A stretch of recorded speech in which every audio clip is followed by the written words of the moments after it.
दक्ष police news, पहिले खाकी मग बाकी। नाशिक ग्रामीण जिल्हा पोलीस अधीक्षक बाळासाहेब पाटील यांच्या संकल्पनेतून आडगाव पोलीस मुख्यालयात विशेष कार्यक्रमाचं आयोजन करण्यात आलं। या कार्यक्रमात गुन्ह्यांच्या तपासासंदर्भात जप्त करण्यात आलेला कोट्यावधी रुपयांचा मुद्देमाल मूळ मालकांना परत करण्यात आला। तसंच शिक्षण व क्रीडा क्षेत्रात उल्लेखनीय कामगिरी करणाऱ्या पोलीस कर्मचाऱ्यांच्या पाल्यांचा सत्कारही करण्यात आला। जिल्ह्यातील 40 पोलीस ठाण्यांच्या हद्दीत चोरी तसंच दरोड्याच्या गुन्ह्यांमध्ये जप्त करण्यात आलेले सुमारे 2,54,00,000 रुपये किमतीचे सोन्या चांदीचे दागिने, रोख रक्कम, मोबाईल फोन व वाहनं न्यायालयाच्या आदेशानुसार संबंधित तक्रारदारांना सुपूर्द करण्यात आले। यासोबतच सायबर गुन्हे शाखेमार्फत ऑनलाईन फसवणुकीचे बळी ठरलेल्या नागरिकांना प्रतिकात्मक स्वरूपात 85 लाख रुपये परत करण्यात आले। तसंच हरवलेले 230 मोबाईल फोन मूळ मालकांना परत करण्यात आले। विशेष पोलीस महानिरीक्षक दत्तात्रय कराळे व पोलीस अधीक्षक बाळासाहेब पाटील यांनी यावेळी जनतेतील समन्वय आणि विश्वास वाढवण्याचं आवाहन केलंय।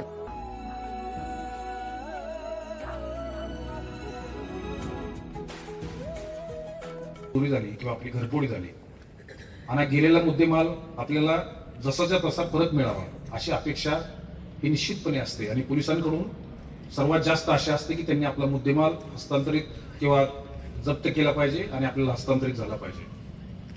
पोलिसांची प्रतिमा हा याच्याशी संबंधित असते की ज्या कामासाठी पोलीस आहे त्या कामामधलं सर्वोच्च काम हे गेलेला मुद्देमाल मालमत्तेचं रक्षण करणं, शरीराचं रक्षण करणं हे पोलिसांचं आद्य कर्तव्य आहे। आणि याच्यामधलाच एक भाग म्हणून आपण आजचा हा कार्यक्रम हा खरोखरच प्रत्येक मालाची किंमत किती आहे यापेक्षा त्या मालाबरोबर मुद्देमालाबरोबर घरच्यांच्या भावना काय आहेत हे अत्यंत महत्त्वाचा मुद्दा असतो आणि प्रत्येकाला आपल्या घरातील मौल्यवान वस्तू बद्दल एक सुखद आठवण असते, काही भावना गुंतलेल्या असतात आणि असा मुद्देमाल जर त्यांना तसाच परत मिळाला तर खरोखरच त्याच्यासाठी ही अविस्मरणीय गोष्ट असते।